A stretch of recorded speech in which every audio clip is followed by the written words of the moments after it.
Bine ați venit, dragilor din Zodia Capricorn, oriunde v-ați afla. Sunt încântată să fim din nou împreună la o nouă lectură pentru perioada 9-15 februarie, așa că dacă aveți nu doar soarele, ci și poate luna, Venus sau ascendentul în Zodia Capricorn, această lectură este de asemenea și pentru voi.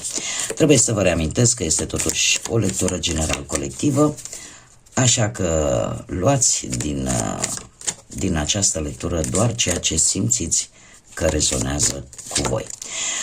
Desigur, vreau să mulțumesc tuturor celor care sunteți în permanență aici, care mă susțineți și desigur apreciez enorm de mult fiecare comentariu de susținere, fiecare gest de apreciere și fiecare gând bun care vine din partea voastră. De asemenea, cei care sunteți poate pentru prima oară aici pe canal, dacă la sfârșitul acestei lecturi veți rezona cu mesajele sau pur și simplu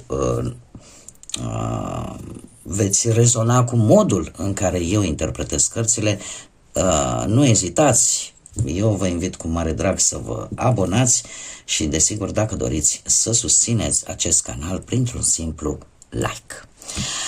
Toate acestea sunt gratuite, nu costă bănuți, ține doar de dorința voastră și de plăcerea voastră. Haideți să vedem care este energia voastră, dragilor și dragilor din Capricorn, în această nouă săptămână de februarie. Și avem runa vikingă Tiwaz. Tiwaz care ne vorbește de curaj, de rezistență, de victorie, de acea capacitate de a vă conduce drumul, de a vă lidera drumul, de a străbate prin toate intemperiile vieții, prin toate situațiile poate dificile prin care puteți să treceți. O energie care ne vorbește foarte mult de motivare și dorință. Este o energie care se bazează foarte mult pe logică și care vă poate ajuta, mai ales dacă aveți de dat examene, interviuri în această săptămână, vă poate asigura chiar reușita dacă există, așa cum am mai spus, curaj, motivare și dorință de competitivitate. Este de asemenea, eu aș spune că mulți dintre voi efectiv veți reuși în ceva important sau provocator, dar cu multă determinare, sau veți reuși într-un sfârșit să preluați conducerea unei anumite situații importante pentru voi în această săptămână. Haideți să vedem ce ne spune și tarotul. Ce vine pentru dragii mei din Capricorn în săptămâna 9-15 februarie?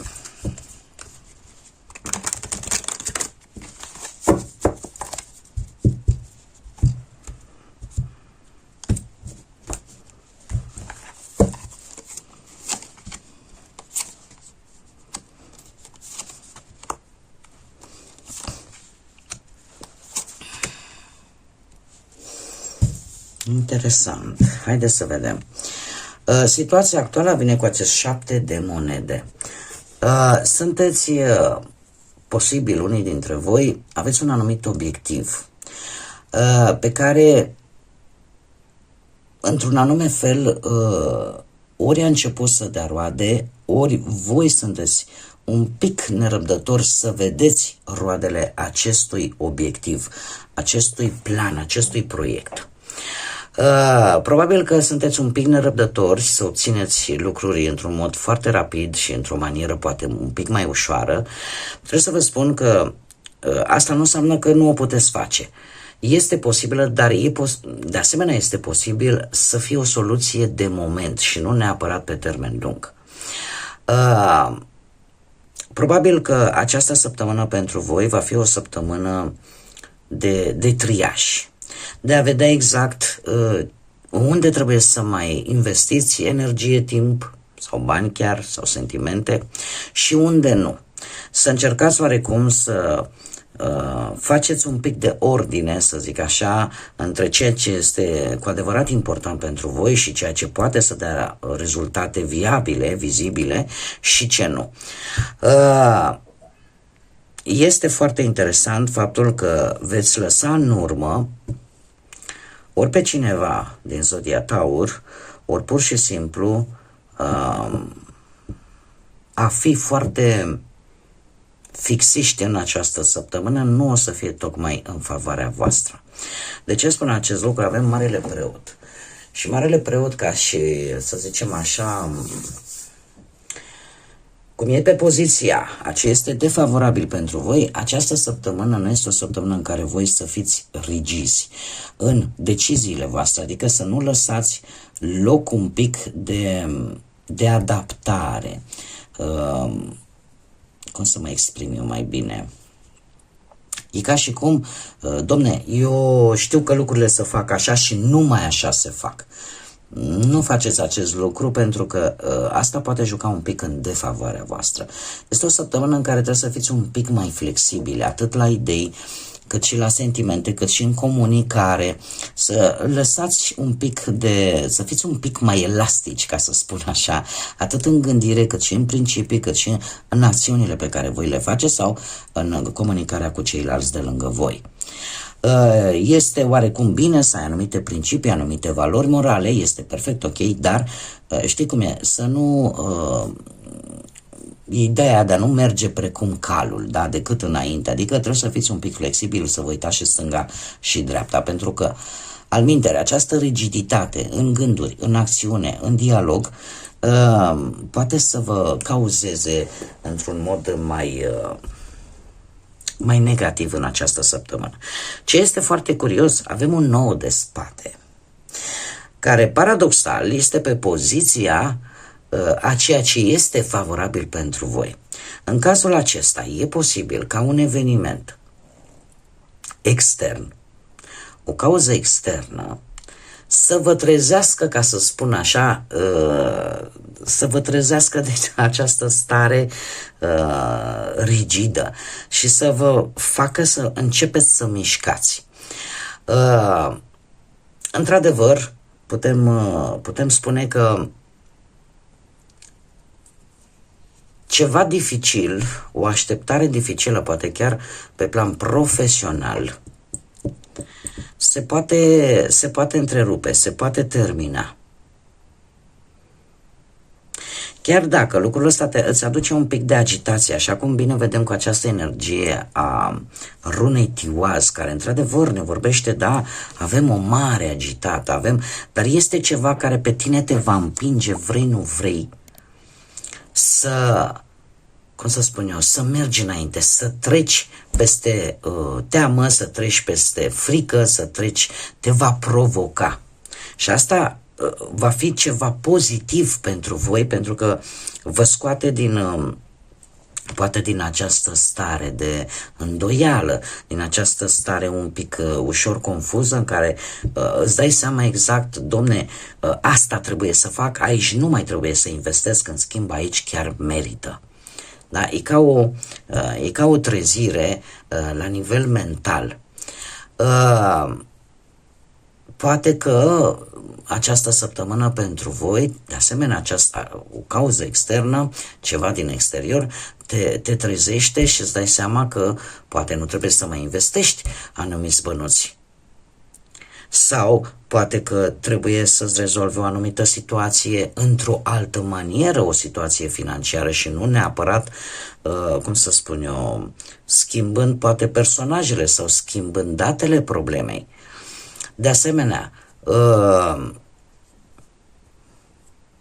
e posibil chiar și în relații, cineva din exterior să înceapă să-ți spună, domne, uite, mi se pare mie că partenera ta îți ascunde ceva. Asta chiar dacă îți va da o stare ușor de nervozitate sau de ușor stres, dar de fapt pe tine te va trezi într-un fel sau altul și vei începe să intuiești cum să spun eu, ce interes are această persoană din exterior vis-a-vis de ceea ce îți spune, de informația care ți-o dă. Adică chiar dacă vine cu o ușoară agitație, așa cum bine vedem, totuși această agitație este constructivă, paradoxal este constructivă, e ca și cum te-ar trezi din această stare, din această stagnare, dar stagnare pornită din faptul că poate ei ca un lucru sigur o anumită situație, indiferent că vorbim de muncă, de bani sau de relații. Și asta te va scoate din această stare și te va face poate să, nu știu, să fiți un pic mai flexibil, maleabil în ceea ce privește majoritatea situațiilor cu care voi vă confruntați. Ceea ce câteodată este nevoie de un duș rece, ca să spun așa, pentru ca lucrurile să înceapă să se miște. Ce este în puterea voastră? Un 4 de cupe. În puterea voastră stă acea idee de a fi atenți, de a nu cădea într-o rutină, de a ieși din această atitudine de defensă, de a te apăra în permanență.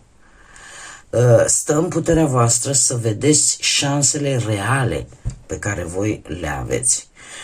Stă de asemenea în puterea voastră să realizați că există lucruri importante, chiar există lucruri importante în viața voastră, dar pe care poate le-ați minimalizat. Și ele există. De asemenea, stă în puterea voastră să vă folosiți de șanse, de oportunități, mai ales pe plan profesional, să știți să faceți diferența între ofertele astea de bani care sunt bune, care nu. Stă cumva în puterea voastră, o puteți face. Da? O puteți face, dar trebuie să ieșiți din această atitudine de a sta și a te apăra. Știți cum e că ca să câștigi o luptă, nu, cea mai bună soluție este atacul și nu defensa. De multe ori s-a demonstrat asta de-a lungul istoriei omenirii. Dar contează foarte mult de voi. În schimb, ce nu puteți controla, un 5 de bâte. Există posibilitatea în această săptămână să aveți o schimbare. Dar schimbarea, să știți că va veni după un anume conflict. Acum poate să fie un conflict interior care se dă în voi. Când treceți de la o perioadă în care totul parcă stagna, parcă nu se mișca și treceți brusc la o perioadă în care începe acțiunea, în care vrei, nu vrei, va trebui să acționezi. Și atunci apare această stare de conflict internă. Dar de asemenea putem vorbi și de anumite situații conflictuale în care anumite personaje cumva încearcă să-și urmeze fiecare interesul și atunci, mai ales cei care conviețuiți la comun cu alte persoane, pot apărea neînțelegeri, pot apărea discuții în contradictoriu, în care voi va trebui totuși să vă păstrați pe cât se poate calmul, voi să vă cunoașteți la rândul vostru interesul și eu aș spune că sunt persoane care vor cam același lucru ca și voi. Poate să fie una, poate să fie mai multe persoane. Este ceva ce voi nu puteți controla, dar de asemenea am putea vorbi de competiție pe plan profesional, să ai de dat vreun examen, să ai de dat vreun interviu în care sunt mai mulți competitori și toți vor același lucru. Trebuie să vă spun că șansele ca voi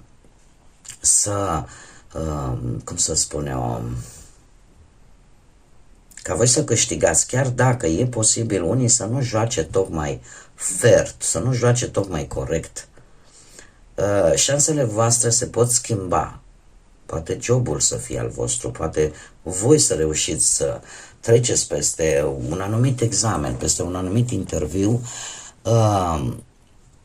Încercați să vă luați, să vă puneți la punct toate documentele, absolut tot ceea ce vă trebuie, obțineți informațiile necesare în așa fel încât să nu vă lipsească nimic și cumva, eu aș mai spune, contează foarte mult a fi flexibil, a vă adapta în funcție de situațiile care apar, a nu merge decât pe o singură direcție, a întreba, adică nu mizați pe o singură carte. Încercați să găsiți și alte soluții în paralel. Asta vă poate ajuta foarte mult în această săptămână.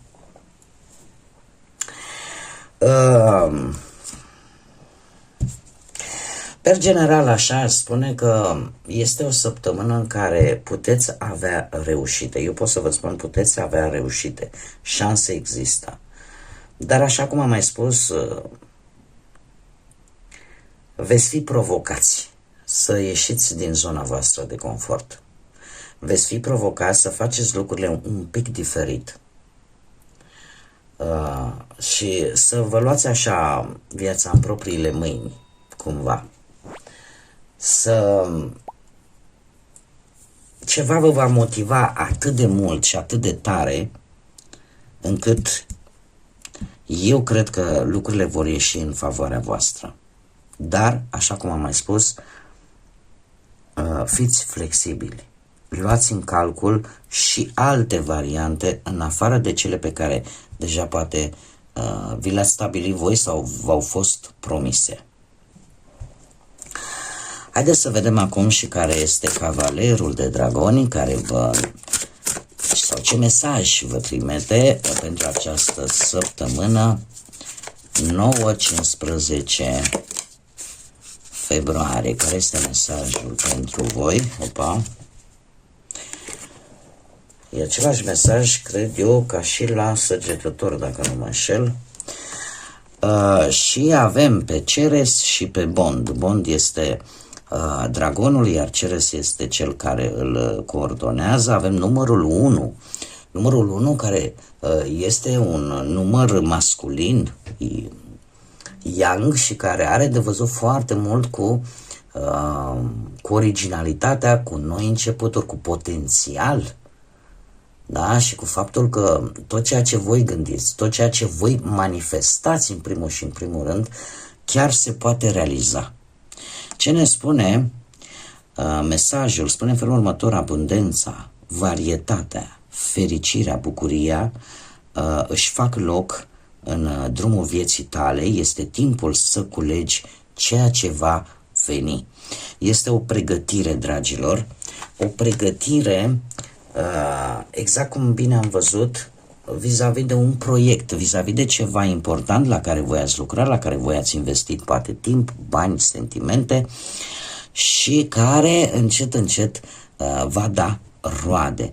Este probabil această săptămână, este o săptămână în care, așa cum bine am spus, se vor tria lucrurile, se vor împărți și îți vei da seama exact pe ce anume trebuie să te axezi, unde trebuie să de ce anume trebuie să te ocupi, ce este cu adevărat important pentru tine și care în perioada imediat următoare va începe să dea rezultate.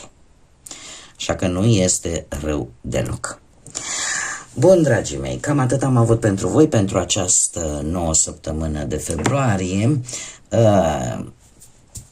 Eu sper că mesajele, poate modul meu de a face această lectură au rezonat cu voi. Mă bucur tare mult că am fost împreună și nu uitați că fiecare are libertatea de a alege ce fel de conținut își dorește să urmărească. Nu oblig pe nimeni, nu ați rezonat, încă nu sunteți poate abonați, nu vă place ceva anume, atunci nu e nici cu supărare, puteți căuta în altă parte, doar nu mai lăsați mesaje urâte, mesaje de jignire, mesaje de hărțuire, pentru că nu este frumos. Eu nu fac acest lucru aici în lecturile mele. Oricum, eu mulțumesc tuturor și în special celor care aleg să fie aici lângă mine. Vă urez să aveți o săptămână minunată, să aveți parte de tot binele din lume, de multă energie pozitivă, să fiți înconjurați de liniște, de pace, de mult echilibru și dat fiind și faptul că această săptămână înglobează și Sfântul Valentin, să aveți parte de multă, multă iubire. Așa că până data viitoare, dragilor, nu uitați, zburați înalt, suflete frumoase.